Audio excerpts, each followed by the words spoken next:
Hello students, welcome back to Vandana's tutorial. आज हम करने वाले हैं राइटिंग स्किल्स का टॉपिक स्पीच राइटिंग, जिसमें आज का टॉपिक है draft a short speech on the topic even small things in nature play a big role, so protect nature, to be given at your school assembly, and here they have even given us some steps to write. So first is greeting, salutation, self-introduction, introduction of the topic, body of the speech, conclusion, expression of gratitude to audience. It means we have to include all these points, और जो कि हम speech writing में include करते ही हैं। तो first start करते हैं हम respected principal, teachers and my dear friends. ये हमारा क्या हुआ, ग्रीटिंग हुआ।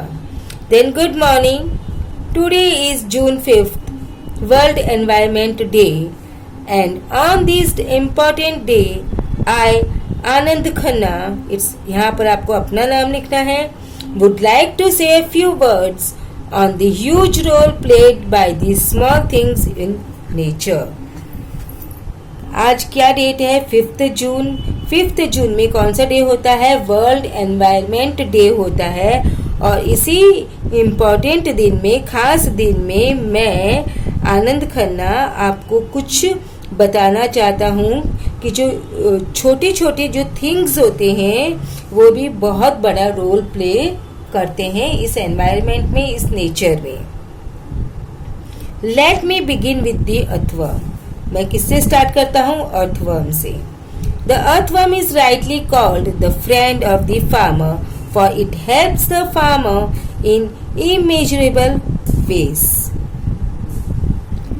तो मैं सबसे स्टार्ट करता हूँ, बिगिन किससे करता हूँ, अर्थवर्म से। आपको पता है, आपने पढ़ा भी है साइंस में, जो अर्थवर्म है उसको हम क्या कहते हैं, फ्रेंड ऑफ द फार्मर, यानी किसान का मित्र कहते हैं। अब क्यों कहते हैं, क्योंकि जो अर्थवर्म है वो कितना छोटा सा होता है, लेकिन वो फार्मर को बहुत डिफरेंट तरीके से, बहुत सारे वेज से हेल्प करता है। It not only loosens and turns up the soil, it converts garbage into organic fertiliser too. जो अर्थवर्म में जब वो जमीन में घुसता है, फिर निकलता है, घुसता है, तो इसकी वजह से सिर्फ जमीन लूज ही नहीं होती है और सॉइल है वो ऊपर नीचे नहीं होती है, बल्कि ये क्या करता है, जो गार्बेज है, जो कचरा है, उसको ऑर्गेनिक फर्टिलाइजर में, खाद में क्या करता है, कन्वर्ट करता है। Those minute creatures ants help in aerating the soil and insect dispersal। अब माइन्यूट क्रिएचर यानी जो बहुत छोटे क्रिएचर्स होते हैं, एंड्स, जो मूंगी जिसको हम कहते हैं, वो भी क्या करते हैं, सॉइल को एरेट करते हैं। और सीड डिस्पर्सल में भी क्या करते हैं, यानी कि बीज को यहाँ से वहां तक लेके जाने में भी मदद करते हैं।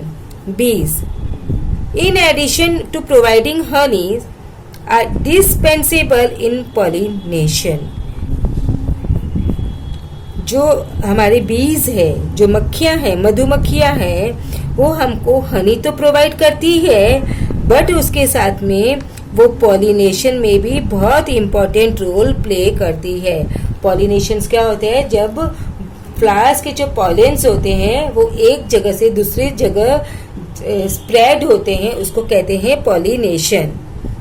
We owe our food to the work done by these little insects. Dragonflies and spiders keep down the insect populations by eating insect. Frogs and fish eat the larvae of mosquitoes. अब ये जो animals होते हैं वो क्या होते हैं, किसी न किसी के फूड भी होते हैं। देखो, जैसे ड्रैगन फ्लाइज और spiders keep down the insects population, जो इंसेक्ट की जो पॉपुलेशन है वो क्या करते हैं, कम रखते हैं, क्योंकि उनका जो फूड है वो क्या है, इंसेक्ट्स है। और जो फ्रॉग्स है, मेंढक और मछली है, वो क्या खाते हैं, मस्कीटोज के लावास जो होते हैं, जिससे मस्कीटोज स्प्रेड होते हैं, वो ईट करते हैं, वो उनका फूड होता है। I could go on and on extolling the virtues and the uses of every little being on this अर्थ।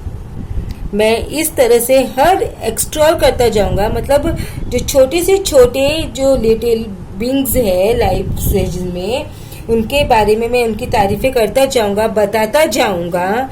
इस अर्थ में इतने सारे जो क्रिएचर्स है वो है। However, time does not permit me to do this. लेकिन ये जो टाइम है वो मुझे इसकी इजाज़त नहीं देता। And I end my speech by requesting all of you here to understand and respect the importance and the place of every little creature on this earth. Thank you. तो इसीलिए मैं अपनी जो स्पीच है उसको एंड करना चाहता हूँ, किससे, आपसे रिक्वेस्ट करके कि आप लोग समझें और रिस्पेक्ट करें, आदर करें छोटे से छोटे जो क्रिएचर्स है इस अर्थ में उसका, क्योंकि हर एक छोटे से छोटा जो क्रिएचर है वो भी अर्थ में क्या है, इम्पोर्टेंट है, उनकी एक अपनी इम्पोर्टेंस होती है। सो थैंक यू बच्चों। इसी के साथ में हमने ये स्पीच राइटिंग फिनिश की। अब हम नेक्स्ट वीडियो में मिलेंगे किसी और स्पीच राइटिंग के टॉपिक के साथ। तब तक take care and keep watching Vandana's tutorial. मिलते हैं नेक्स्ट वीडियो में।